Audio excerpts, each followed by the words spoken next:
ಎಷ್ಟು 374 ಸರ್ವ ಇದೊಂದು ಸ್ವಲ್ಪ ವಿಶೇಷ ಇದೆ ಟೀಕಾರ ಹೇಳಿರ್ತಕ್ಕಂಥದ್ದು. ಬೃಹತ್ ಪ್ರಮಾಣ 369ರಲ್ಲಿ ಅನುಭವ ವಿರೋಧ ಬಂದರೆ ಆಗಮಕ್ಕೆ ಪ್ರಾಮಾಣ್ಯ ಇರೋದಿಲ್ಲ.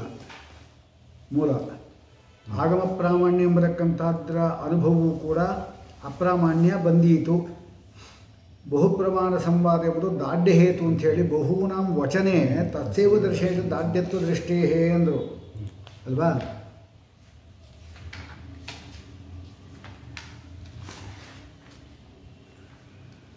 ಇಲ್ಲಿ ಮೊದಲು ದರ್ಶನ ಆಗಿ ಆಮೇಲೆ ಬಹುನಾಮ ವಚನ ಬಂದರೆ ದಾಢ್ಯ ಬರುತ್ತಾ ಅಂತ ಪ್ರಶ್ನೆ. ಅಲ್ಲ, ಅಲ್ಲಿ ಏನು ಹೇಳ್ತಾ ಇದ್ದಾರೆ,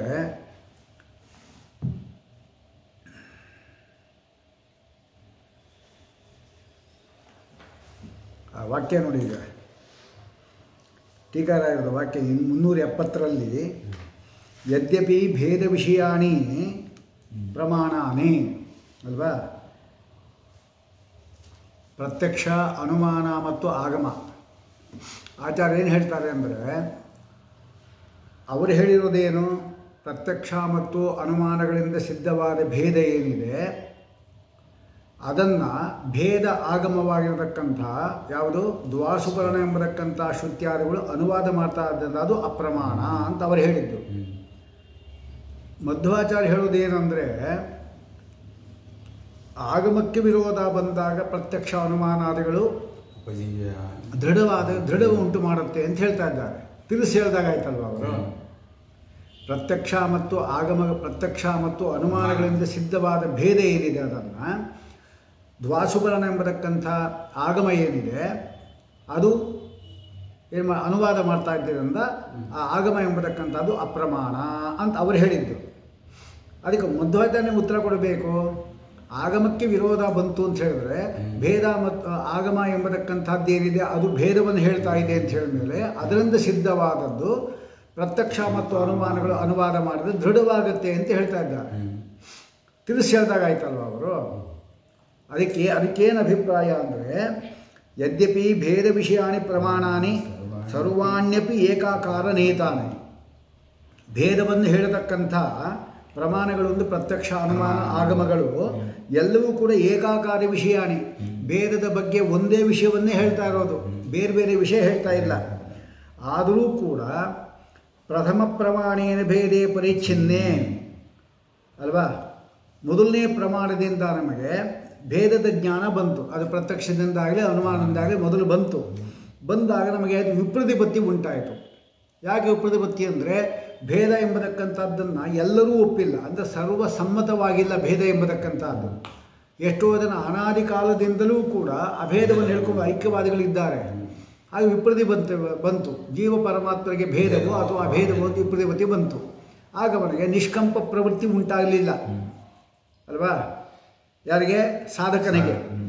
ಆಗ ಕಾರಣಾಂತರೇಣ ಪುನಃ ಶಂಕಾಯಾಮ್, ಇನ್ನೊಂದು ಕಾರಣದಿಂದ ಬೇರೆ ಇನ್ನೊಂದು ಕಾರಣ ಇಟ್ಕೊಂಡು ಅವನಿಗೆ ಸಂಶಯ ಬಂದಾಗ ತತ್ರಯೂ ಪ್ರವೃತ್ತಿನ ಪ್ರಮಾಣೇನ ಪುನಃ ಭೇದದ ಬಗ್ಗೆ ಒಂದು ಅನುಮಾನ ಬೇರೆ ಹೇಳಿತು.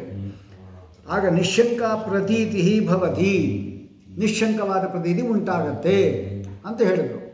ಈ ರೀತಿ ಉಂಟಾದಾಗ ಏನಾಗುತ್ತೆ ಅಂದರೆ, ಆಗಮದಿಂದ ಹೇಳಿರತಕ್ಕಂಥದ್ದು ಆಗಮ ಎಂಬತಕ್ಕಂಥದ್ದು ಏನದು ಅಪೌರುಷೇಯವಾದ್ದರಿಂದ ಪ್ರಬಲವಾದ್ದರಿಂದ ಮೊದಲನೇ ಎರಡು ಪ್ರತ್ಯಕ್ಷ ಮತ್ತು ಅನುಮಾನಗಳಿಗೆ ಅಪ್ರಾಮಾಣ್ಯವನ್ನು ಹೇಳುವುದಿಲ್ಲ. ಅದು ಇನ್ನೇನು ಮಾಡುತ್ತೆ, ಅಲ್ಲಿ ಹೇಳಿದ್ದನ್ನೇ ಸಮರ್ಥನೆ ಮಾಡಿ ಅದು ಪ್ರಮಾಣ ಅಂತ ಹೇಳುತ್ತೆ ಅಂತ ಹೇಳ್ತಾ ಇದ್ದಾರೆ ಅವರು. ನಾನು ದ್ವಿತೀಯಾದಿ ಪ್ರಮಾಣಾನಿ ಪ್ರಥಮ ಪ್ರಮಾಣ ತುಲ್ಯಾನಿ ಅಲ್ವಾ, ಎರಡನೇ ಪ್ರಮಾಣಗಳು ಮೊದಲು ಹೇಳಿದ್ದನ್ನೇ ಹೇಳ್ತಾ ಇದೆ.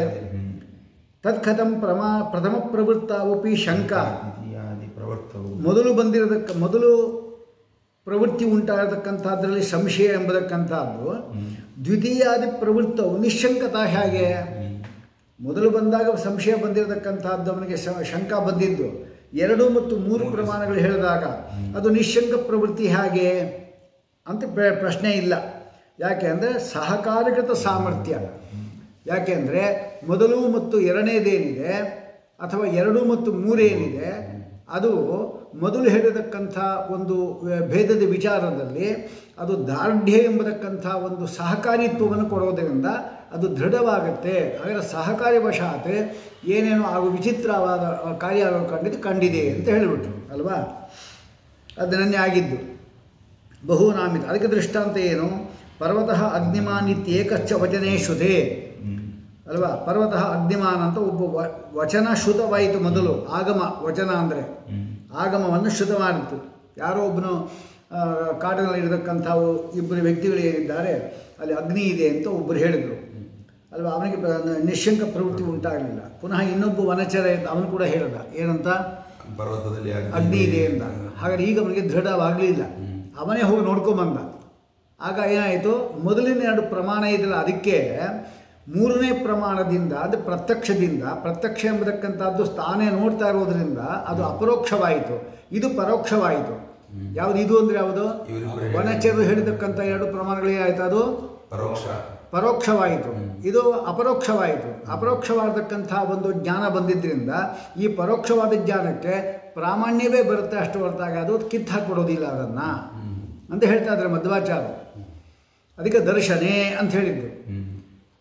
ಅಂದರೆ ಏನು, ಮೊದಲು ಆಗಮ ಕೊಟ್ಬಿಟ್ರು ಅವರು, ವನಚರರ ಮಾತುಗಳು ಎಂಬತಕ್ಕಂಥ ಆಗಮ ಕೊಟ್ಟರು, ಆಮೇಲೆ ಪ್ರತ್ಯಕ್ಷ ಕೊಟ್ಟರು ಅಲ್ವಾ. ಅವರು ಹೇಳಿದ್ದೇನು, ಪ್ರತ್ಯಕ್ಷ ಮತ್ತು ಅನುಮಾನಗಳಿಂದ ಭೇದ ಎಂಬತಕ್ಕಂಥದ್ದು ತೋರಿದಾಗ ಆಗಮ ಎಂಬತಕ್ಕಂಥದ್ದು ಅದನ್ನೇ ಹೇಳ್ತಾ ಇತ್ತು ಅಂದರೆ ಆ ಭೇದ ಆಗಮ ಎಂಬತಕ್ಕಂಥದ್ದು ಅಪ್ರಮಾಣವಾಗತ್ತೆ ಅಂತ ಅವರು ಹೇಳಿದರು. ಈ ತಿರ್ಸಿ ಹೇಳಿದ್ಯಾಕೆ ಅಂತ ಪ್ರಶ್ನೆ ಬರುತ್ತೆ.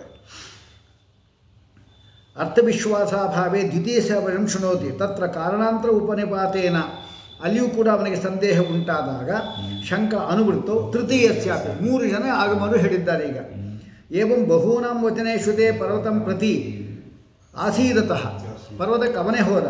ಆಗ ಅವನಿಗೆ ಪ್ರತ್ಯಕ್ಷದಿಂದ ಅವನಿಗೆ ಜ್ಞಾನ ಬಂತು.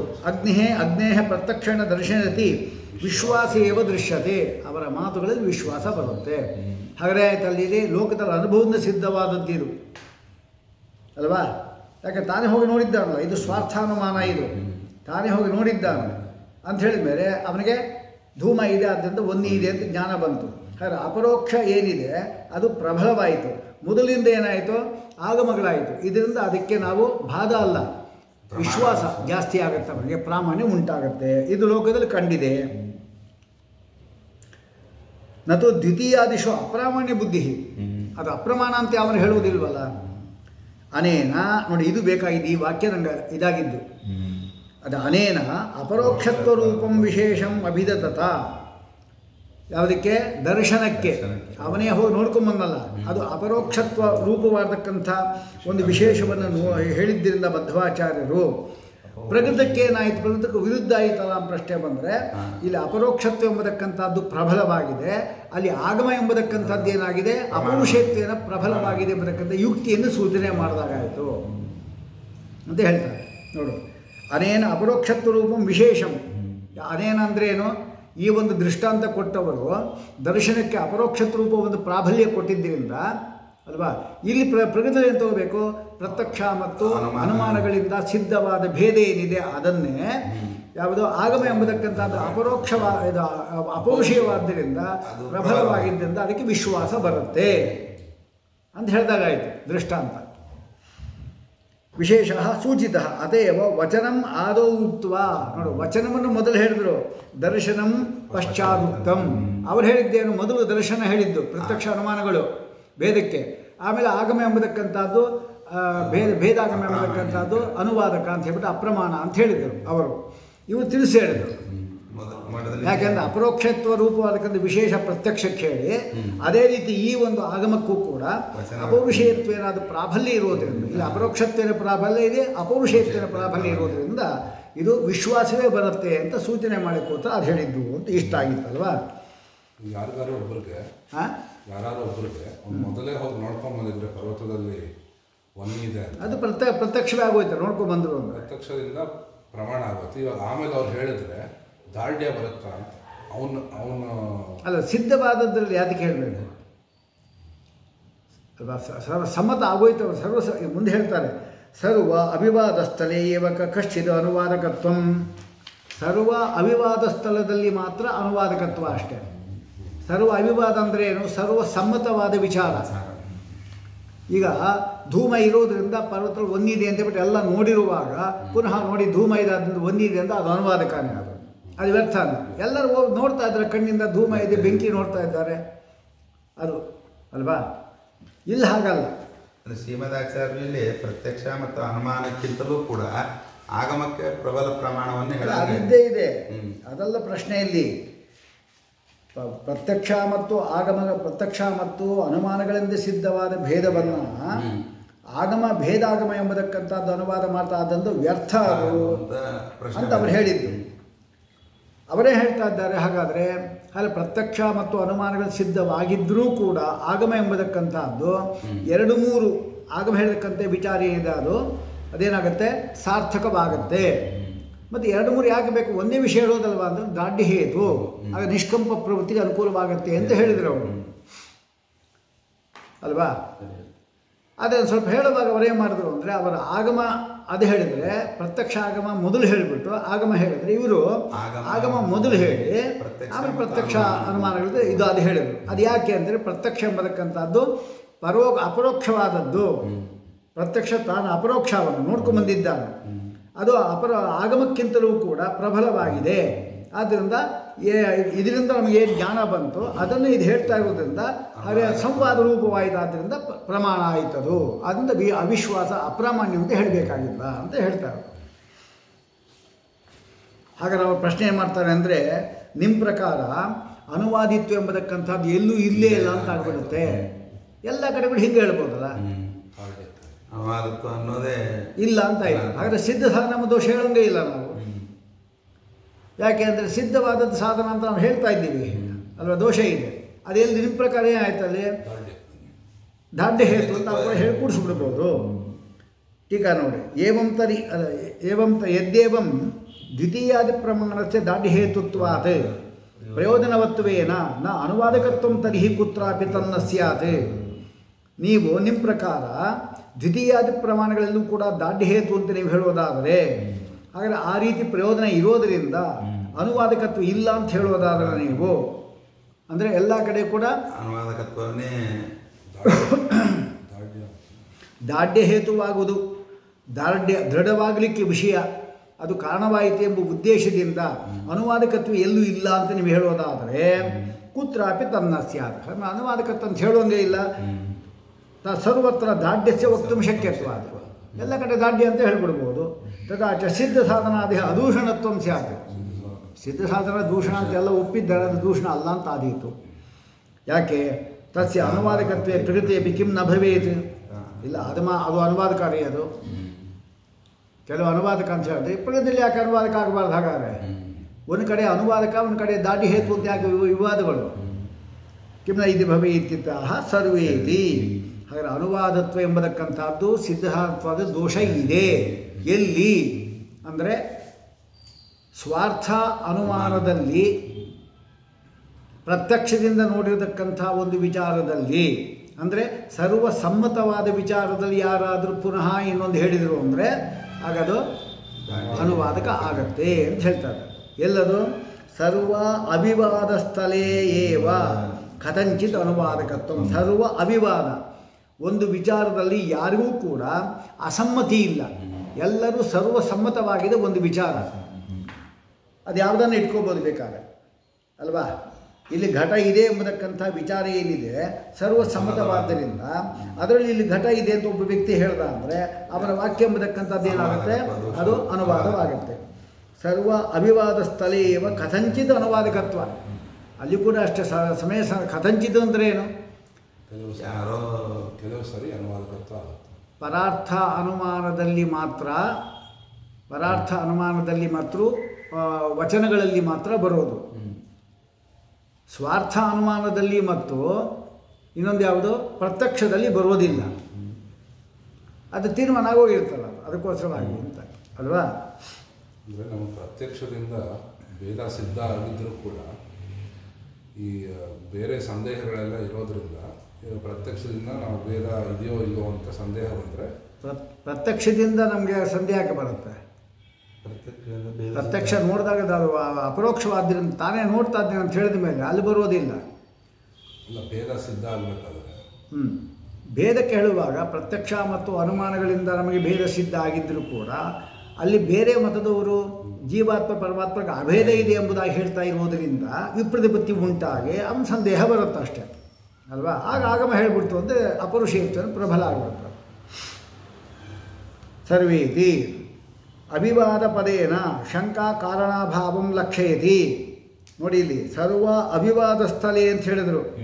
ಅಂದರೆ ಏನು? ಶಂಕಾ ಮಾಡಲಿಕ್ಕೆ ಕಾರಣವೇ ಇಲ್ಲ ಅಂತ ಹೇಳಿದಾಗ ಆಯ್ತು. ಈಗ ಯಾವಾಗ ನಮಗೆ ಶಂಕಾ ಮಾಡಬಹುದು ಅಂತ ಹೇಳಿದ್ರೆ ವಿವಾದ ಇದ್ದ ಸ್ಥಳದಲ್ಲಿ ಶಂಕಾ ಮಾಡಬಹುದು. ಸರ್ವ ಅವಿವಾದ ಸ್ಥಳ ಅಂತ ಕೊಟ್ಟಿದ್ದರಿಂದ ಶಂಕಾ ಮಾಡಲಿಕ್ಕೆ ಕಾರಣವೇ ಇಲ್ಲ ಅಂತ ಸೂಚನೆ ಮಾಡ್ತಾ ಇದ್ದಾರೆ. ಅಂದರೆ ಸರ್ವಸಮ್ಮತವಾದ ಜಾಗ ಅಂತ ಅರ್ಥ. ಶಂಕಾ ಕಾರಣ ಲಕ್ಷ್ಯ ಇದ್ದಿ ಕಥಂಚಿತ್ ಇತ್ಯನೇನು ಇದು ಮಾತು. ಅದೇ ಕಥಂಚಿತ್ ಯಾಕೆ ಹೇಳಿದ್ರು? ಹೇಗಾದರೂ ಮಾಡಿ ಹೇಳ್ಬೋದಪ್ಪ ಅಂದರೆ ಏನು ಅದಕ್ಕೆ ಅರ್ಥ ಏನು? ಮಧ್ವಾಚಾರ್ಯ ಕಥಂಚಿತ್ ಅನುವಾದಕತ್ವ ಅಂದ್ರೆ ಅರ್ಥ ಏನು ಅಂದರೆ ಕಥಂಚಿತ್ ಇತ್ಯನೇನ ಇದಂ ಆಚಷ್ಟೆ, ಇದು ಅವರ ಅಭಿಪ್ರಾಯ. ಇದನ್ನು ಹೇಳ್ತಾ ಇದ್ದಾರೆ. ಏನು? ನಿಶಂಕಂ ಪ್ರಮಿತೆ ಅರ್ಥೆ ಪುನಃ ಪ್ರಯುಜ್ಯಮಾನಸ್ಯ ಪರಾರ್ಥಾನುಮಾನಸ್ಯ ವಾಕ್ಯಸ್ಯ ವಾ. ಅದೇ ಹೇಳಿದ್ರು ಕಥಂಚಿತ್ ಅಂದರೆ ಏನು? ನಿಶಂಕ ಪ್ರಮಿತವಾದ ಅರ್ಥ ಅಂದರೆ ಸರ್ವಸಮ್ಮತವಾಗತಕ್ಕಂಥ ಒಂದು ಅರ್ಥ ಇದೆ. ಅದರಲ್ಲಿ ಪುನಃ ಪ್ರಯುಜ್ಯಮಾನಸ್ಯ ಪರಾರ್ಥ ಅನುಮಾನಸ್ಯ, ಅಲ್ಲಿ ಪುನಃ ಈಗ ಪ್ರತ್ಯಕ್ಷದಿಂದ ಒಬ್ಬ ವ್ಯಕ್ತಿ ಅನುಮಾನ ಇದೆ, ಅದನ್ನು ಧೂಮವನ್ನು ನೋಡ್ತಾ ಇದ್ದಾನೆ, ಆಮೇಲೆ ಅಗ್ನಿಯು ಅವನಿಗೆ ಕಾಣಿಸ್ತಾ ಇದೆ, ಒನ್ನಿ ಕೂಡ ಕಾಣಿಸ್ತಾ ಇದೆ ಅಲ್ವಾ. ಈಗ ಅವನಿಗೆ ಪರ್ವತಃ ವನ್ಯಮಾನ ಧೂಮವತ್ವ ಅನುಮಾನ ಹೇಳಿದ್ರೆ ಪ್ರತ್ಯಕ್ಷದಿಂದ ಸಿದ್ಧವಾಗಿರ್ತಕ್ಕಂಥ ಅರ್ಥ ಏನಿದೆ ಅದರಲ್ಲಿ ಪುನಃ ಪರಾರ್ಥಾನುಮಾನ ಹೇಳಿದರೆ ಆಗ ಅದು ಅನುವಾದಕ ಆಗಿಬಿಡ್ತದೆ. ಪ್ರಯುಜ್ಯಮಾನಸ್ಯ ಪರಾರ್ಥಾನುಮಾನಸ್ಯ ಅಥವಾ ವಾಕ್ಯ ಆದರೂ ಪರವಾಗಿಲ್ಲ. ಪರಾರ್ಥ ಅನುಮಾನ ಆಗಿರ್ಬೋದು ಅಥವಾ ವಾಕ್ಯವಾಗಿರ್ಬೋದು. ಅದು ವೈಯತ್ಯ ದೋಷ ಅಲ್ವಾ. ವೈಯತ್ಯ ದೋಷ ಬಂದೇ ಬರುತ್ತೆ. ನಾ ಸ್ವಾರ್ಥಾನುಮಾನಸ್ಯ ಪ್ರತ್ಯಕ್ಷಸ್ಯವ. ಪ್ರತ್ಯಕ್ಷದಿಂದ ನೋಡ್ತಾ ಇರತಕ್ಕಂಥ ವ್ಯಕ್ತಿಗೆ ಜ್ಞಾನ ಬಂದಿರುವಾಗ ಅದಕ್ಕೆ ನಾವು ಅನುವಾದಕತ್ವ ಹೇಳ್ಕೊಡ್ದು.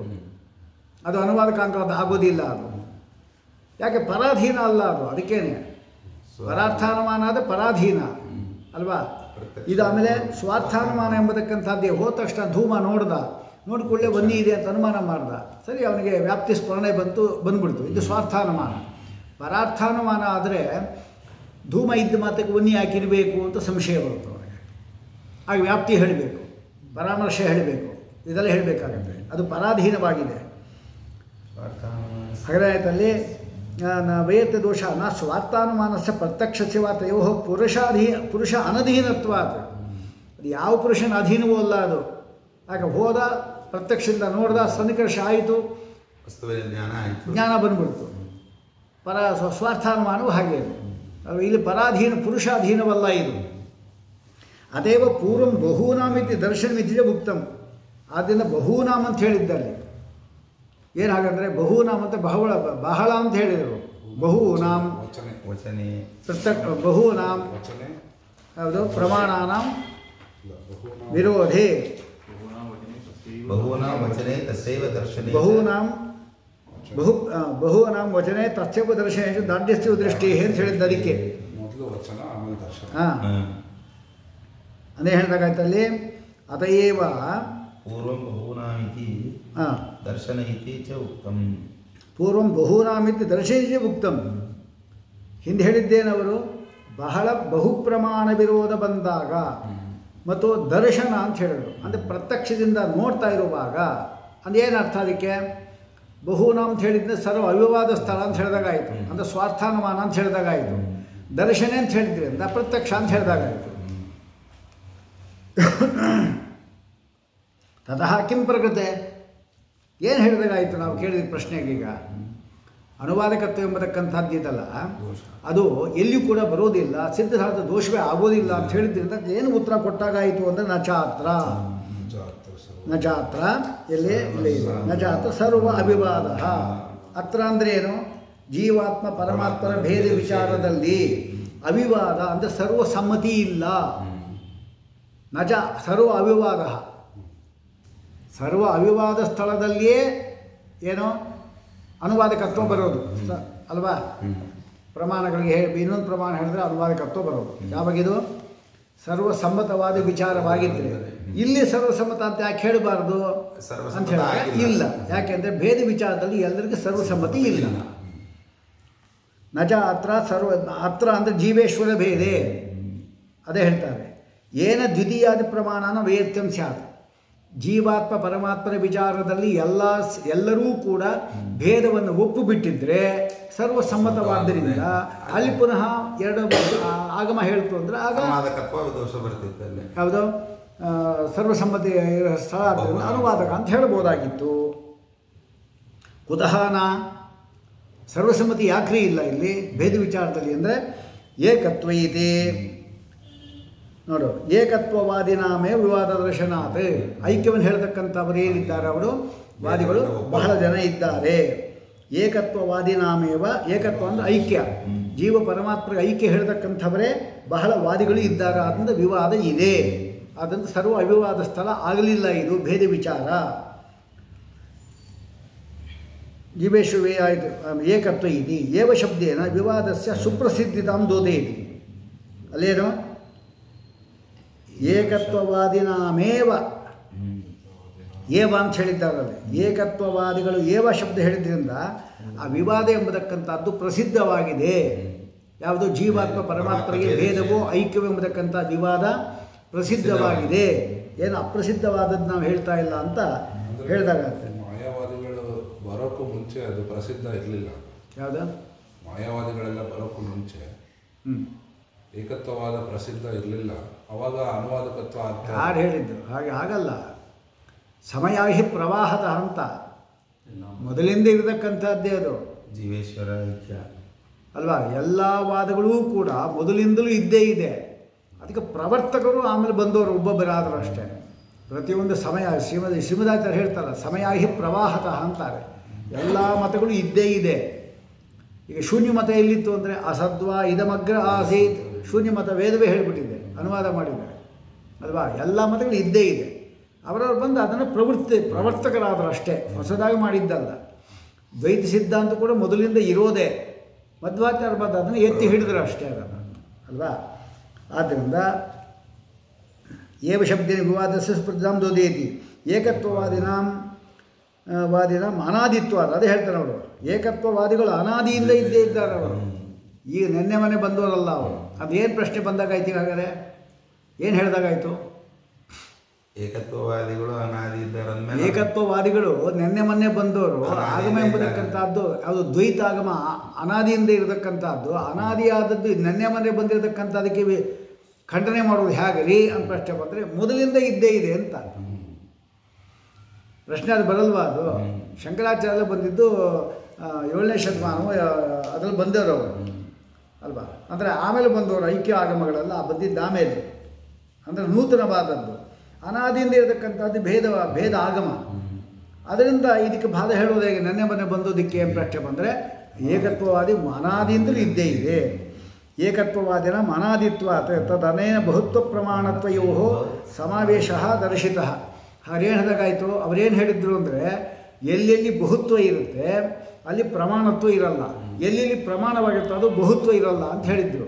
ಈಗ ಬಹುತ್ವ ಮತ್ತು ಪ್ರಮಾಣತ್ವ ಎರಡು ಇದೆ ಅಂತ ತೋರಿಸಿದ್ವಿ ನಾವು ಅಲ್ವಾ. ಯಾವುದು ಬಹುವಾಗಿದೆಯೋ ಅದು ಪ್ರಮಾಣ ಆಗಿರ್ಬೋದು ಅಂತ ತೋರಿಸಿದ್ವಿ.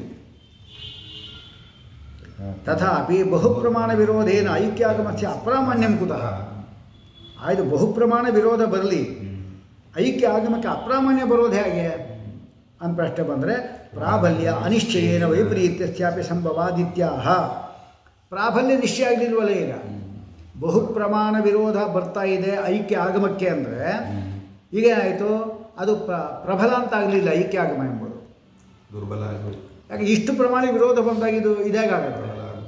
ಯಾವುದು ಐಕ್ಯ ಆಗಮ ಎಂಬತಕ್ಕಂಥದ್ದಕ್ಕೆ ಇಷ್ಟು ಪ್ರಮಾಣ ವಿರೋಧ ಬರ್ತಾ ಇರುವಾಗ ಅದೇನು ಮಾಡುತ್ತೆ? ಪ್ರಬಲ ಅಂತ ಆಗಲಿಲ್ಲ, ಪ್ರಾಬಲ್ಯ ನಿಶ್ಚಯ ಆಗೋದಿಲ್ಲ. ಇದು ಆಗಮತ್ವೇನ ಅಪೌರುಷೇಯತ್ವೇನ ಐಕ್ಯ ಆಗಮಕ್ಕೆ ಪ್ರಾಮಾಣ್ಯ ಹೇಳಬೇಕು.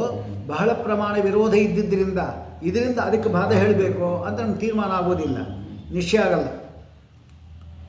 ಅದಲ್ಲದೆ ಇದೆ ಹಿಂದೆ ಹೇಳಿದಂತೆ ಉಪಜೀವ ಬೇರೆ, ಇದು ಪ್ರತ್ಯಕ್ಷ ಅನುಮಾನಾದಿಗಳು. ಇನ್ನೊಂದು ಎರಡು ವಿರೋಧವಾದ ವಸ್ತು ಇರೋದ್ರಿಂದ ಒಂದು ಅಪ್ರಾಮಾಣ್ಯ ಇನ್ನೊಂದು ಪ್ರಾಮಾಣ್ಯ ಆಗಲೇಬೇಕು. ಅದು ಹಿಂದೆ ಹೇಳಿದಾರಲ್ಲ ಪ್ರಾಬಲ್ಯ ಅನಿಶ್ಚಯೇನ ವೈಪರೀತ್ಯಸ್ಯಾಪಿ ಸಂಭವಾತ್. ಪ್ರಾಬಲ್ಯ ನಿಶ್ಚಯ ಇಲ್ಲ. ಅವರು ಹೇಳ್ತಾ ಇರೋದು ಬಹು ಪ್ರಮಾಣತ್ವೇನ ಪ್ರಾಬಲ್ಯ ಹೇಳಬೇಕು, ಅಪೌರುಷೇತ್ವೇನ ಐಕ್ಯಾಗಮಕ್ಕೆ ಪ್ರಾಬಲ್ಯ ಹೇಳಬೇಕು ಅಂತ ನಿಶ್ಚಯ ಇಲ್ಲ. ಈಗ ವೈಪರೀತ್ಯ ಹೇಳ್ಬೋದಲ್ಲ, ಅಂದರೆ ಐಕ್ಯ ಆಗಮದಿಂದಲೇ ಬಹು ಪ್ರಮಾಣಕ್ಕೆ ವಿರೋಧ ಯಾಕೆ ಹೇಳಬಾರ್ದು ಅಂತ ಅವ್ರು ಹೇಳೋದು.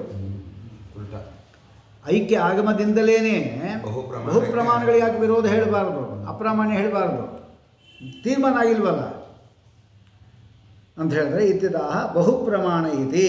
ಅದಕ್ಕೆ ತೀರ್ಮಾನ ಹೇಳ್ತಾ ಇದ್ದಾರೆ ಅವರು. ಬಹು ಪ್ರಮಾಣ ವಿರೋಧೇ, ಬಹಳ ಪ್ರಮಾಣಗಳಿಂದ ವಿರೋಧ ಬಂದಾಗ ಏಕಸ್ಯ ಅಂದರೆ ಐಕ್ಯ ಆಗಮಸ್ಯ ಅಪ್ರಾಮಾಣ್ಯಂ ದೃಷ್ಟಂ ಶುಕ್ತಿರಿರ್ತಾದವು ಅಂತ. ಈಗ ಆ ಶುಕ್ತಿಯನ್ನು ನೋಡಿ ಅವನು ಒಬ್ಬ ವ್ಯಕ್ತಿ ಶುಕ್ತಿಯನ್ನು ನೋಡಿ ರಜತ ಅಂತ ತಿಳ್ಕೊಂಡ. ಅದಕ್ಕೆ ಅವರೇ ಮಾಡಿದ್ರು, ಅದನ್ನು ನೋಡಿದಾಗ ಅವನಿಗೆ ಸಂಶಯ ಬಂತು. ಯಾರೋ ಒಬ್ಬ ಆಪ್ತನೋ ಯಾರೋ ಒಬ್ಬ ವ್ಯಕ್ತಿ ಏನು ಮಾಡಿದ, ಅದು ಶುಕ್ತಿಯರು ರಜತ ಅಲ್ಲ ಅಂತ ಅಂದ. ಇನ್ನೊಬ್ಬ ವ್ಯಕ್ತಿಯು ಕೂಡ ಶುಕ್ತಿ ಅದು ರಜತ ಅಲ್ಲ ಅಂತ ಹೇಳ್ದ. ಈಗ 2-3 ಪ್ರಮಾಣಗಳು ಬಂತೀಗ ಅಲ್ವಾ. ಅವನೇ ಹೋಗಿ ನೋಡ್ದ, ಆಗ ಅದು ಶುಕ್ತಿ ಆಗಿತ್ತು. ಅಷ್ಟು ಮಾತ್ರವಲ್ಲ ಆ ಶುಕ್ತಿ ಏನಿದೆ ಅದನ್ನು ತೊಗೊಂಡೋಗಿ ಕುಟ್ಟಿದ, ಪುಡಿ ಪುಡಿ ಆಯಿತು. ಬೆಳ್ಳಿ ಪುಡಿ ಪುಡಿ ಆಗತ್ತಾ? ಅಗಲ ಆಗತ್ತ ಅಷ್ಟೇ, ಪುಡಿ ಪುಡಿ ಆಗೋದಿಲ್ಲ. ಸುಟ್ಟಿದ, ಸುಣ್ಣ ಆಗೋಯ್ತು. ಹಾಗಾದರೆ ಇದು ಶುಕ್ತಿಯೇ ಅಂತ ತೀರ್ಮಾನಕ್ಕೆ ಬಂದ. ಇಷ್ಟು ಬಹಳ ಪ್ರಮಾಣ ವಿರೋಧ ಬಂದಾಗ ಇದು ರಜತ ಅಲ್ಲ ಎಂಬುದಕ್ಕಂಥದ್ದು ಸ್ಪಷ್ಟ ಆಯಿತು ಇಲ್ವೋ? ಅಲ್ಲ, ಬಹು ಪ್ರಮಾಣ ವಿರೋಧ ಬಂದಾಗ ಇದಂ ರಥಂ ಎಂಬಲ್ಲಿ ಏನು ಅಪ್ರಾಮಾಣ್ಯವೇ ಬಂತು. ಹಾಗೆ ಇದಂ ರಥಂ ಅಂತ ಏನು ಜ್ಞಾನ ಬಂತು ನನಗದು ಅಪ್ರಮಾಣ ಅಂತ ಬಂತು. ಹಾಗೆ ಬಹು ಪ್ರಮಾಣ ವಿರೋಧ ಬಂದಾಗ ಏಕಸ್ಯ ಅಪ್ರಾಮಾಣ್ಯಂ ದೃಷ್ಟಂ. ಹಾಗೆ ಪ್ರತ್ಯಕ್ಷ ಅನುಮಾನ ಮತ್ತು ಭೇದ ಆಗಮಗಳಿಂದ ವಿರೋಧ ಬಂದಾಗ ಐಕ್ಯ ಆಗಮಕ್ಕೆ ಅಪ್ರಾಮಾಣ್ಯ ಹೇಳೋದು ಕಂಡಿದೆ. ಆದ್ದರಿಂದ ದುರ್ಬಲ ಆಗೋಯಿತು ಅಂತ ಹೇಳ್ತಾ ಇದ್ದಾರೆ ನೋಡಿ. ಅದು ಹೇಳ್ತಾರೆ ಬಹು ಪ್ರಮಾಣ ಐತಿ ಶುಕ್ತಿಕಾಂ ರಜತತ್ವೇನ, ಶುಕ್ತಿಯನ್ನು ರಜತತ್ವೇನ ದೂರಾತ್ ಪ್ರತೀತ್ಯ, ದೂರದಿಂದ ಬೆಳ್ಳಿ ಅಂತ ತಿಳ್ಕೊಂಡ. ನೇದಂ ರಜತಂ ಕಿಂತು ಶುಕ್ತಿಕೈವ ಐತಿ ಆಪ್ತವಾಕ್ಯಂ ಶೃಣೋತಿ. ಅದು ಬೆಳ್ಳಿಯಲ್ಲ ನನಗೂ ಹಾಗೆ ಅಂದ್ಕೊಂಡೆ ಅಂತಂದ. ತತಃ ಸಮೀಪಂ ಗತಃ ಪ್ರತ್ಯಕ್ಷೇಣಾಪಿ ಶುಕ್ತಿರೇವ ಇತಿ ಪಶ್ಯತಿ. ನೋಡ್ದ, ಪಾಟನ ದಹನಾದಿ ಲಿಂಗೇನ, ಪಾಟನ ಅಂದು ಪುಡಿ ಮಾಡೋದು, ದಹನ ಅಂದು ಸುಟ್ಟು ಹಾಕೋದು ಈ ಲಿಂಗದಿಂದ. ತಥೈವ ಅನುಮಿನೋತಿ, ಇದು ಶುಕ್ತಿಯೇ ಅಂತ ತೀರ್ಮಾನ ಆಯಿತು. ತತಃ ಬಹುಪ್ರಮಾಣ ವಿರೋಧೇನ ಏಕಸ್ಯ ರಜತಜ್ಞಾನಸ್ಯ ಅಪ್ರಾಮಾಣ್ಯಮೇವ ನಿಶ್ಚಿನೋತಿ ಇತಿ ಪ್ರಸಿದ್ಧಮೇವ. ತೇನ ಏಕಸ್ಯ ಅನೇಕಸ್ಮಾತ್ ದುರ್ಬಲತ್ವಮಿತಿ. ಅದು ಅನೇಕದಿಂದ ಏಕಕ್ಕೆ ದೌರ್ಬಲ್ಯ ಬರ್ಬೋದು. ಆದ್ದರಿಂದ ಇಷ್ಟು ಪ್ರತ್ಯಕ್ಷ ಅನುಮಾನ ಭೇದ ಆಗಮ ಇವು ಬಹು ಪ್ರಮಾಣಗಳಿಂದ ಐಕ್ಯ ಆಗಮಕ್ಕೆ ಇದು ಹೇಳ್ಬೋದು. ಅದು ಲೋಕದಲ್ಲಿ ಕಂಡಿದೆ ಅಂತ. ಸರ್ವ ಅವಿವಾದ ಸ್ಥಳದಲ್ಲಿ ಕಥಂಚಿತ್ ಅನುವಾದಕತ್ವ ಬರುತ್ತೆ ಅಂದರೆ, ಈಗ ಬ್ರಹ್ಮದೇವರು ಪರಮಾತ್ಮನನ್ನು ಪ್ರತ್ಯಕ್ಷದಿಂದಲೇ ನೋಡಿರ್ತಾರೆ, ಮತ್ತು ಅವರಿಗೆ ಆಗಮಗಳೆಲ್ಲನೂ ಅನುವಾದಕತ್ವ ಆಗುತ್ತಾ ಅಂತ ಅವ್ರಿಗೆ ಸಂವಾದ ಅಷ್ಟೇ. ನಾನು ನೋಡಿದ್ದೇನಿದೆ ಅದು ಸರಿಯಾಗಿದೆ ಅನ್ನಲಿಕ್ಕೆ ವೇದಗಳು ಸಂವಾದ ಅಷ್ಟೇ ಹೊರತಾಗಿ ಅಲ್ವಾ, ತಾನು ತಿಳ್ಕೊಂಡಿದ್ದಲ್ಲಿ ಸಂವಾದ ಅಷ್ಟೇ. ಅದಕ್ಕೆ ತೆಕ್ತವೈದಿಕ ಅಂತ ಕರೆಯಲ್ವಾ ಅವ್ರನ್ನ? ಬ್ರಹ್ಮದೇವರನ್ನು ತೆಕ್ತವೈದಿಕ ಅಂತ ಕರೀತಾರೆ. ತೆಕ್ತವೈದಿಕ ಅಂದರೆ ಏನು? ವೇದೋಕ್ತವಾದ ವೇದಗಳಿಂದ ಅವನಿಗೆ ಜ್ಞಾನ ಬರಬೇಕಾಗಿಲ್ಲ, ಸ್ವತಃ ಅವನು ಪ್ರತಿಭಾ ಉಳ್ಳವನು. ಮತ್ತು ವೇದಗಳು ಬೇಡವ ಅವನಿಗೆ ಅಂತ ಅದು ಸಂವಾದ ಅಷ್ಟೇ. ಅಂದರೆ ನಾನು ತಿಳ್ಕೊಂಡಿದ್ದು ಸರಿಯಾಗಿದೆ ಅಂತ ಅದಕ್ಕೆ ಟ್ಯಾಲಿ ಮಾಡೋದು ಅಷ್ಟೇ ಅಂತ ಹಾಗೆ ಹೇಳಿದ. ಅದಕ್ಕೆ ತೆಕ್ತವೈದಿಕ ಅಂತ ಅವನು ಹೇಳ್ತಾರೆ.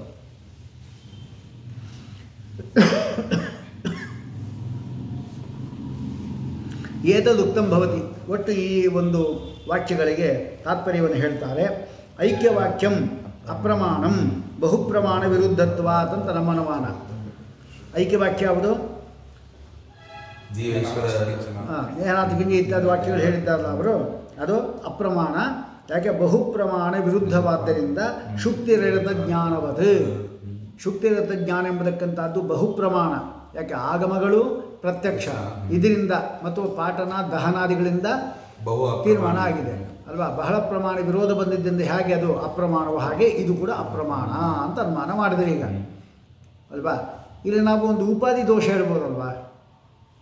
ಅಪ್ರಾಮಾಣ್ಯ ಎಂಬತಕ್ಕಂಥದ್ದು ಬಹುಪ್ರಮಾಣ ವಿರೋಧ ಇದ್ದಿದ್ದರಿಂದ ಬಂದಿದ್ದಲ್ಲ, ಅದು ದೋಷಜನ್ಯ ಆದ್ದರಿಂದ ಅಂತ ಹೇಳ್ಬೋದಲ್ಲ. ಉಪಾಧಿ ದೋಷ ಹಾಂ ಕಾಚಕಮಲಾದಿ ದೋಷ ಹಾಂ ಅರೆ ದೋಷಜನ್ಯತ್ವ ಉಪಾಧಿ. ಉಪಾಧಿ ಅಂದರೆ ಏನು? ಯತ್ರ ಯತ್ರ ಸಾಧ್ಯಂ ತತ್ರ ಉಪಾಧಿ ಬರಬೇಕು. ಉಪಾಧಿ ದೋಷಜನ್ಯತ್ವ. ಇಲ್ಲಿ ಸಾಧ್ಯ ಯಾವುದಿಲ್ಲ? ಐಕ್ಯವಾಕ್ಯಂ ಅಪ್ರಮಾಣಂ ಅಂತ ಅಪ್ರಮಾಣತ್ವ ಎಂಬುದು ಸಾಧ್ಯ. ಯತ್ರ ಯತ್ರ ಅಪ್ರಮಾಣತ್ವಂ ಶುಕ್ತಿರಹಿತ ಜ್ಞಾನದಲ್ಲಿ ಅಲ್ಲೇನಾಗಿದೆ? ದೋಷಜನ್ಯತ್ವ ಇದ್ದೇ ಇದೆ ಅಲ್ವಾ? ಕಾಚಕಮಲಾದಿ ದೋಷಗಳಿಂದ ಬಂದಿರುತ್ತೆ ಅಲ್ಲಿ.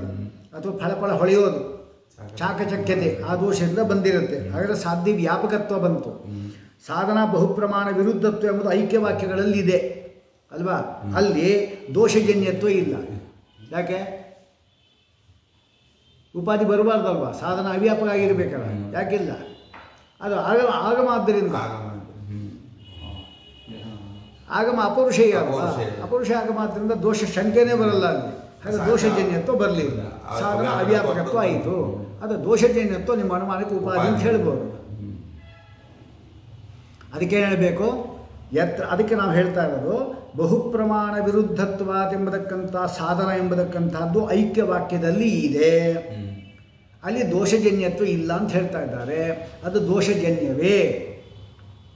ಯಾವುದು ಬಹುಪ್ರಮಾಣ ವಿರೋಧ ಆಗಿರುತ್ತೆ ಅದು ದೋಷದಿಂದ ಬಂದಿದ್ದೆ. ಏನು ದೋಷ ಇಲ್ಲಿದೆ ಹಾಗಾದ್ರೆ ಏನು ಕೇಳ್ತಾರೆ? ಹಾಗೇನು ಹೇಳ್ಬೋದು? ಉಪಕ್ರಮ ಉಪಸಂಹಾರ ಅಭ್ಯಾಸ ಅಪೂರ್ವತಾ ಫಲಂ ಇತ್ಯಾದಿಗಳು ತಾತ್ಪರ್ಯ ಲಿಂಗಗಳನ್ನು ಸರಿಯಾಗಿ ವಿವೇಚನೆ ಮಾಡದೆ ಇರೋದೇ ಅಲ್ವಾ? ಸುಮ್ಮನೆ ಮೇಲೋಟ್ಟು ತತ್ವಮಸಿ ಅಂತ ಹೇಳ್ಬಿಡೋದು ಏನೋ. ಅಲ್ಲಿ ಇರೋದು ಅತತ್ವಮಸಿ ಅಂತ ಇರೋದು ಅದೇ ದೋಷ.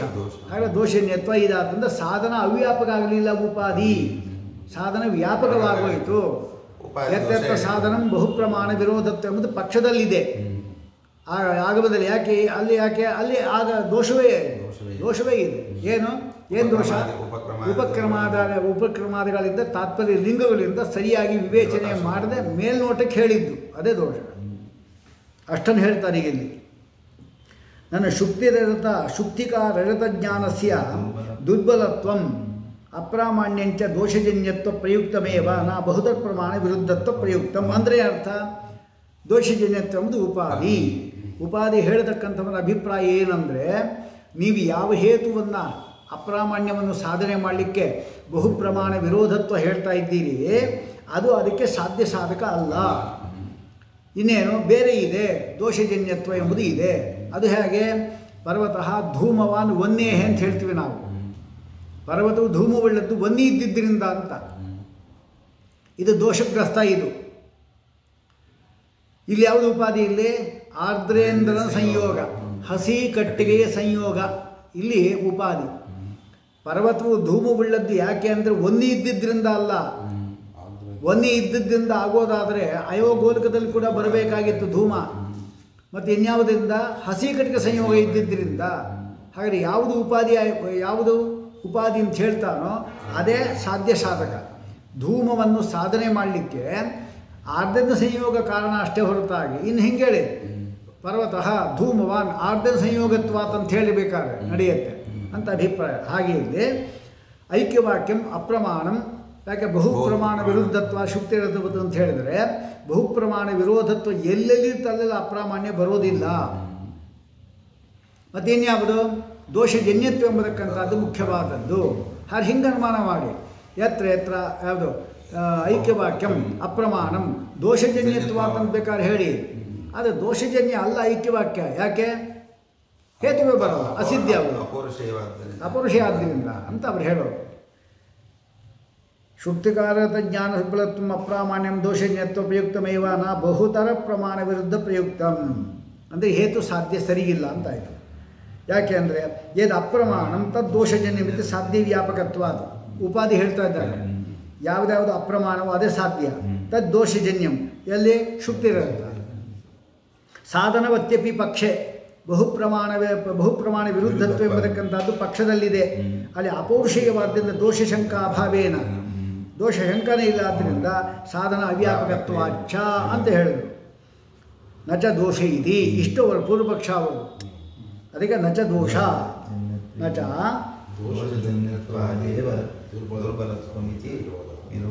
ನಚ ದೋಷಜನ್ಯತ್ವಾದೇವ ದುರ್ಬಲತ್ವ ಇದು ವಿರೋಧ ಅಲ್ವಾ? ದೋಷಜನ್ಯತ್ವ ಇರೋದರಿಂದ ದುರ್ಬಲ ಅದು ಯಾವುದು ಇದಮ್ರತ ಎಂಬತಕ್ಕಂಥದ್ದು ಅಲ್ವಾ? ಪ್ರಕೃತಿಯಲ್ಲಿ ದೋಷ ಇಲ್ಲ ಅಂಥದ್ದು. ಆದ್ದರಿಂದ ನೀವು ಅಪ್ರಮಾಣವನ್ನು ಹೇಳಿ ಬರೋದಿಲ್ಲ ಅಂತ ಹೇಳೋದಾದರೆ ಬಹುಪ್ರಮಾಣ ವಿರುದ್ಧ ನಮ್ಮ ದೋಷಗತ್ತು ನಿಯಮ ಅಂತ ಹೇಳ್ತಾರೆ. ಅಂದರೆ ಸಾಧನ ವ್ಯಾಪಕತ್ವ ಹೇಳಿಬಿಟ್ರೆ ಈಗ ಸಾಧನಾ ವ್ಯಾಪಕತ್ವ ಬರಲಿಲ್ಲ. ಯಾವುದು ಬಹುಪ್ರಮಾಣ ವಿರುದ್ಧವಾಗಿದೆಯೋ ಐಕ್ಯವಾಕ್ಯ ಅದು ದೋಷಜನ್ಯ ಅಂತ ಹೇಳ್ತಾರೆ. ಯಾವುದು ದೋಷ ಅಂತ ಪ್ರಶ್ನೆ ಬಂದರೆ ಉಪಕ್ರಮಾದಿಗಳನ್ನು ಸರಿಯಾಗಿ ವಿವೇಚನೆ ಮಾಡದೆ ಹೇಳಿರೋದು. ವಿರೋಧ ಸೋಪಾದಿಕತ್ವರೂಪ ಅನುಮಾನಸ್ಯ ಕುತಃ ನ ಇತ್ಯತಃ ಸಾಧನ ವ್ಯಾಪಕತ್ವಾದಿತ್ಯಾಹ. ಸಾಧನ ವ್ಯಾಪಕ ಆಗಿಬಿಡುತ್ತದು ಉಪಾಧಿ ಅಲ್ವಾ? ಯಾಕೆ? ಬಹುಪ್ರಮಾಣ ಇತಿ ಬಹುವಚನೇನ ನಿಯಮಮೇವ ಪ್ರಕಟಯತಿ. ಇಲ್ಲಿ ಬಹುಪ್ರಮಾಣ ವಿರುದ್ಧಾನಾಂ ದೋಷಜನ್ಯತ್ವ ನಿಯಮ ಅಂತಂದರು. ಬಹುಪ್ರಮಾಣ ವಿರುದ್ಧಸ್ಯ ಅಂತ ಹೇಳ್ಬೋದಾಗಿತ್ತಲ್ಲ. ಏಕವಚನ ಹೇಳಿದ್ರೂ ಆಗತ್ತೆ ಬೇಕಾದ್ರೆ. ಬಹುಪ್ರಮಾಣ ವಿರುದ್ಧಸ್ಯ ದೋಷಜನ್ಯತ್ವ ನಿಯಮ ಅಂತ ಹೇಳ್ಬೋದು. ಬಹುವಚನ ಹೇಳಬೇಕಾದ ಪ್ರಮೇಯ ಇಲ್ಲ ಅಲ್ಲಿ. ಎಲ್ಲಿ ಬಹುವಚನ? ಬಹುಪ್ರಮಾಣ ವಿರುದ್ಧಾನಾಂ ಅಂತಲ್ಲ ಬಹುವಚನ ಹೇಳಿದರು. ಬಹುಪ್ರಮಾಣ ವಿರುದ್ಧಸ್ಯ ಯಾವುದು ಬಹುಪ್ರಮಾಣ ವಿರುದ್ಧವಾಗಿದೆಯೋ ಅದು ದೋಷಜನ್ಯತ್ವ ನಿಯಮ ಅಂತ ಹೇಳ್ಬೋದಾಗಿತ್ತು. ಎತ್ರ ಎತ್ರ ಬಹುಪ್ರಮಾಣ ವಿರುದ್ಧತ್ವ ಅಂತ ದೋಷಜನ್ಯತ್ವ ಮತ್ತು ಇಷ್ಟೇ ಹೇಳ್ಬೋದಾಗಿತ್ತು. ಬಹುವಚನ ಯಾಕೆ ಹೇಳಿದರು ಅಂದರೆ ಅದು ವ್ಯಾಪ್ತಿಯನ್ನು ಸೂಚನೆ ಮಾಡಲಿಕ್ಕೆ. ಎಲ್ಲೆಲ್ಲಿ ಬಹುಪ್ರಮಾಣ ವಿರೋಧಗಳು ಇರುತ್ತೋ ಅದೆಲ್ಲವೂ ಕೂಡ ದೋಷಜನ್ಯವಾಗಿ ಇರುತ್ತೆ ಅಂತ ವ್ಯಾಪ್ತಿ ಹೇಳಲಿಕ್ಕೋಸ್ಕರ ಹೇಳ್ತಾ ಇದ್ದಾರೆ ಅಂತ. ಬಹುವಚನ ನಿಯಮಮೇವ ಪ್ರಕಟಯತಿ. ನಿಯಮ ವ್ಯಾಪ್ತಿ ನಿಯಮ ಅಂದರೆ ಬೇರೆ ಬೇರೆ ಉದಾಹರಣೆಯಲ್ಲಿ ಬಹುವಚನ ಬರುತ್ತೆ ಅಂತ ಅರ್ಥ. ಅತ್ರ ಐಕ್ಯವಾಕ್ಯ ಜನಿತಂ ಜ್ಞಾನಂ ಹಿ ಪಕ್ಷ ಅಲ್ವಾ? ಅದನ್ನು ಸಮರ್ಥನೆ ಮಾಡ್ತಾರೆ. ಐಕ್ಯವಾಕ್ಯದಿಂದ ಜನಿತವಾದ ಜ್ಞಾನವೇ ಪಕ್ಷ. ಇಲ್ಲಿ ಎಲ್ಲಿ ಐಕ್ಯವಾಕ್ಯಂ ಅಪ್ರಮಾಣ ಅಂತ ಹೇಳ್ತಾರಲ್ಲ ಅಲ್ಲಿ ಐಕ್ಯವಾಕ್ಯ ಅಲ್ಲ, ಐಕ್ಯವಾಕ್ಯದಿಂದ ಜನಿತವಾದ ಜ್ಞಾನ ಪಕ್ಷ. ಅಂದರೆ ಐಕ್ಯವಾಕ್ಯ ಜ್ಞಾನಂ ಅಂತ ಹೇಳಬೇಕು ನಾವು. ಐಕ್ಯವಾಕ್ಯಂ ಅಂತ ಹೇಳಬಾರ್ದು ಅಲ್ವಾ? ಐಕ್ಯವಾಕ್ಯ ಎಂಬುದಕ್ಕಂಥದ್ದು ಪ್ರಮಾಣವೇ. ಯಾವುದು?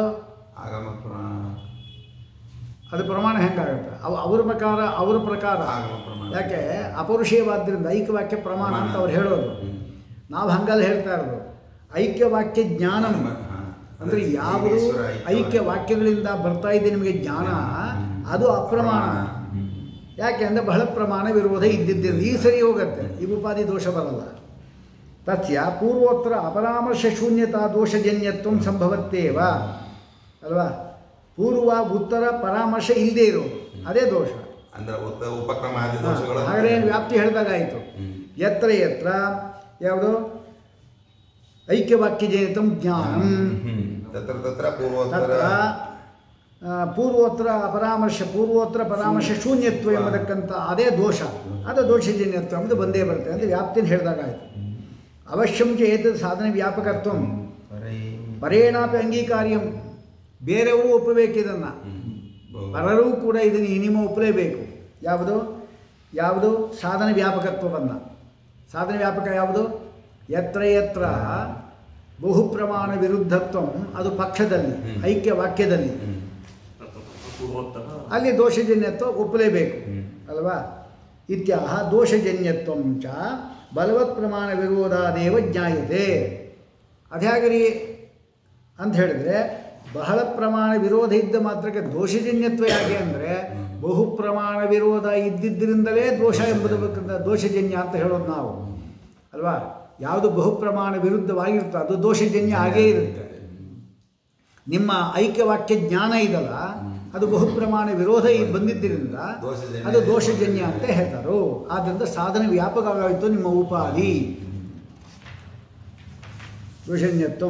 ಶುದ್ಧಿರತ ಜ್ಞಾನಾನಾಂ ಹಿ ದೋಷಜನ್ಯತ್ವ ಉಪಾದೇಃ ಸಾಧ್ಯ ವ್ಯಾಪಕತ್ವ ಸಿದ್ಧತ್ವ ಅವಶ್ಯಂ ಪರೇಣಾಪಿ ಅಂಗೀಕಾರ್ಯಂ.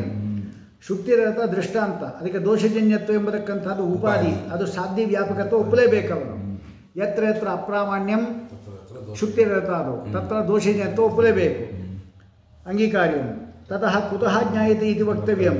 ಅದು ಹೆಂಗೆ ಗೊತ್ತಾಯ್ತು ನಿಮಗೆ ದೋಷಜನ್ಯ ಅಂತ ಹೇಳಬೇಕು. ನ ತಾವತ್ ಪ್ರತ್ಯಕ್ಷ ಅಂತ ದೋಷಜನ್ಯ ಅಂತ ಗೊತ್ತಾಗ್ಬಿಡ್ತಾರೆ, ನನಗೆ ಗೊತ್ತಾಗಲ್ಲ.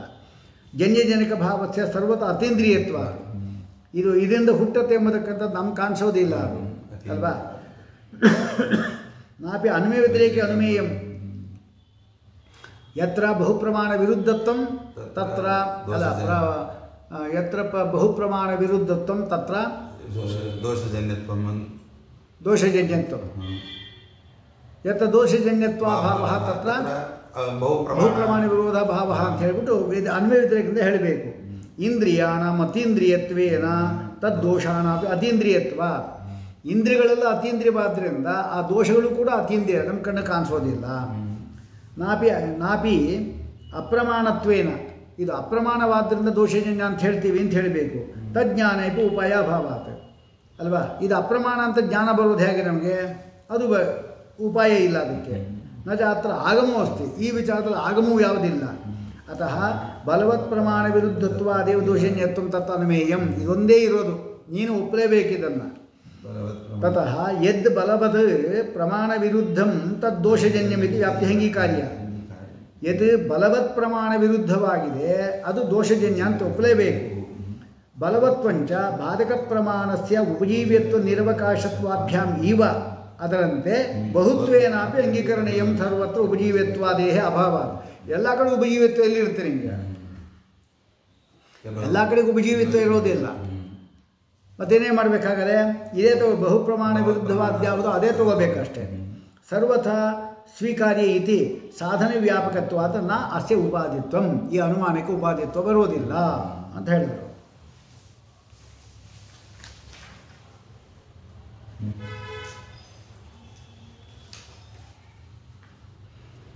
ನೋಡಿ ಇಲ್ಲಿ ಶ್ರೀಟಿ ಹೇಳ್ತಾರೆ ನೋಡಿ ಕೆಳಗಡೆ 377ರಲ್ಲಿ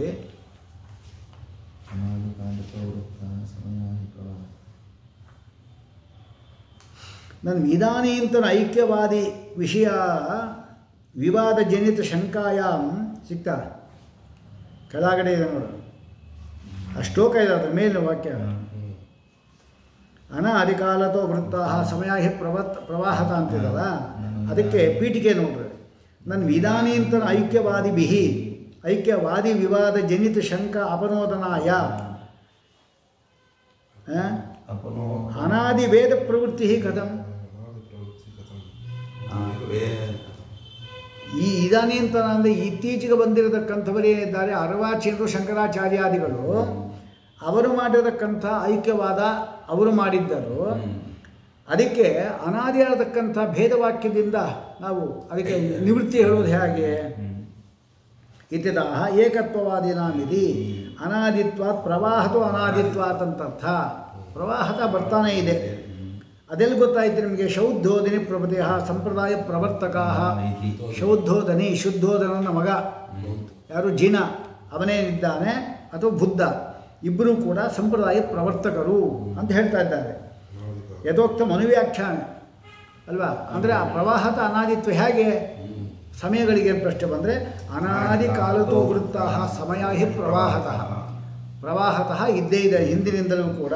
ನಜ ಉಚ್ಛೇದೋ ಅಸ್ತಿ ಕಸ್ಯಾಪಿ ಸಮಯಸ್ಯ, ಯಾವುದು ಉಚ್ಛೇದ ಇಲ್ಲೇ ಇಲ್ಲ, ಬರ್ತಾನೆ ಇರ್ತದೆ, ಒಬ್ಬೊಬ್ಬರೊಬ್ಬರು ಹುಟ್ಕೊತಾನೆ ಇರ್ತಾರೆ ಅಂತ ಹೇಳ್ತಾ ಇದ್ದಾರೆ.